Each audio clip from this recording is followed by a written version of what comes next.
Hello everyone, আমি আশা করব সবাই ভালো আছো, তোমাদের প্রস্তুতি ভালো চলছে। দেখো, তোমাদের মধ্যে এমন অনেকে আছো যারা বিগত বছরে পরীক্ষা দিয়েছিলে কিন্তু পারোনি। তার একটাই কারণ হচ্ছে স্মার্ট টেকনিক ব্যবহার করনি বা স্টাডি প্ল্যান ঠিকঠাক রাখোনি। ইভেন তোমাদের যে লং সিলেবাস রয়েছে সেটা শর্ট করোনি। সব কিছু তো পড়তে হবে না, কিছু কিছু টপিক, যে কোনো সাবজেক্টের টপিক পড়তে হবে যেগুলো থেকে বিগত বছরে প্রশ্নপত্র ছিল।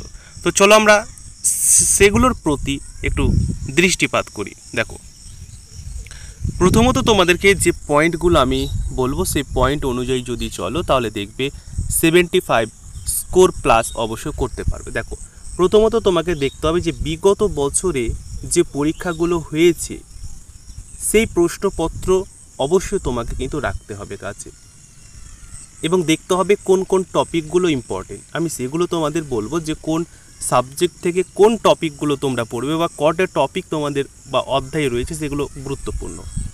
স্মার্ট টেকনিক তোমাকে ব্যবহার করতে হবে অবশ্যই। একটা পড়তে গেলে তোমাকে স্মার্ট টেকনিক অবশ্যই ব্যবহার করা উচিত এবং সঠিক স্টাডি প্ল্যান করা উচিত। আজকে আমি 4 ঘন্টা পড়লাম, কালকে আমি 2 ঘন্টা পড়লাম, তারপরের দিন আমি নীল পড়লাম, কোনো পড়লামই না, তাহলে কিন্তু হবে না। তোমাকে এই 4 ঘন্টা 2 ঘন্টা এইভাবে অগোছালোভাবে পড়ার দরকার নেই। তোমাকে প্রতিদিন পড়ো তুমি তোমার সময় মতো করে, এবং ক ঘন্টা করে পড়বে, মিনিমাম তোমাকে 5 ঘন্টা কিন্তু অবশ্যই পড়তে হবে, মিনিমাম আমি বলছি। বর্তমানে কম্পিটিশনে টিকে থাকতে হলে মিনিমাম তোমাকে 5 ঘন্টা যে করে হোক বের করে নিতে হবে। সে তুমি সকালবেলা সময় দাও, দুপুরে সময়, তুমি যখন সময় পাবে সেই অনুযায়ী তোমাকে কিন্তু মিনিমাম 5 ঘন্টা রাখতেই হবে। আমি বলছি না যে সকালে তোমাকে 4 ঘন্টা পড়তে হবে, সকালে তোমাকে 1 ঘন্টা পড়তে হবে, আমি এটা বলছি না।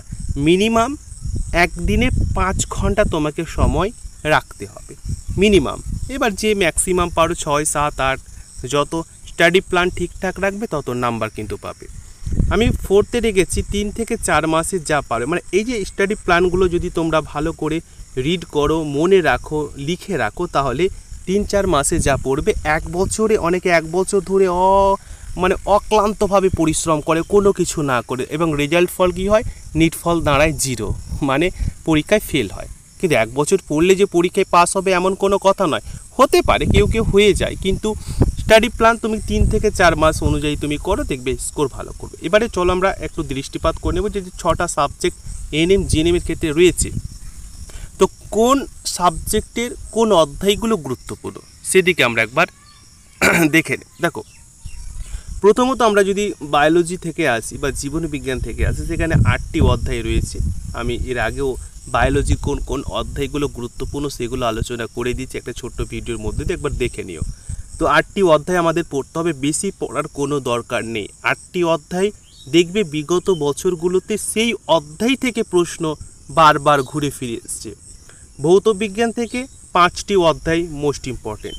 ইংরেজির ক্ষেত্রে 6টি অধ্যায়, ন্যারেশন থেকে শুরু করে যে অধ্যায়গুলো আমি বারবার তোমাদের রিপিটেশন করি সেগুলো অবশ্যই আমি এর আগেও বলেছিলাম, এখনও বলছি। অঙ্কের ক্ষেত্রে মোট 5টি অধ্যায় তোমাকে পড়তে হবে। অঙ্কে তো হিউজ সিলেবাস রয়েছে, ইংলিশে হিউজ রয়েছে, সেগুলো তো পড়ার কোনো দরকার নেই। ইম্পর্টেন্ট যেগুলো যেগুলো বিগত বছরগুলোতে বারবার এসছে সেগুলো পড়বে।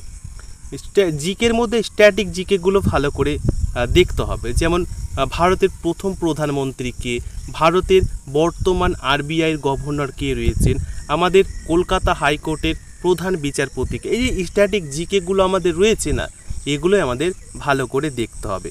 এখান থেকে কিন্তু প্রশ্ন থাকবে। দেখো, জিকে থেকে যে 10 মার্কের প্রশ্ন থাকে, পুরো 10 মার্ক প্রশ্ন থাকে, সেখান থেকে 4টা থেকে 5টা প্রশ্ন কিন্তু স্ট্যাটিক জিকের উপর বেস করে থাকে, ঠিক আছে। আর লজিক্যাল রিজনিংয়ের 5টি তোমাদের যে অধ্যায় রয়েছে সেটা গুরুত্বপূর্ণ, যেমন কোডিং ডিকোডিং বলো বা তোমাদের নাম্বার সিরিজ বলো, ব্লাড রিলেশন বলো, এই যে 3টে টপিক, আরও 2টো টপিক আছে আমি এর আগেও বলেছি, এগুলো কিন্তু গুরুত্বপূর্ণ। তো এগুলো যদি তুমি ভালো করে দেখো, বোঝো, শেখো, তাহলে কিন্তু 75+, হ্যাঁ 75+ স্কোর অবশ্যই করতে পারবে, মিনিমাম 75+ পাবে মিনিমাম, ঠিক আছে। আর 75+ পেলে গভর্নমেন্ট কলেজ কিন্তু খুব সহজে তুমি পেয়ে যাবে। 75+ পেলে গভর্নমেন্ট কলেজ খুব সহজে পেয়ে যাবে। আমি আশা করব সকলে এই নিয়মগুলো মেনে চলো তোমাদের ফিউচারকে ব্রাইট করার জন্য। তোমাদের ওপর পুরো ফ্যামিলি ডিপেন্ড করে আছে, ঠিক আছে? আমি আশা করব এই নিয়মগুলো মেনে চলো।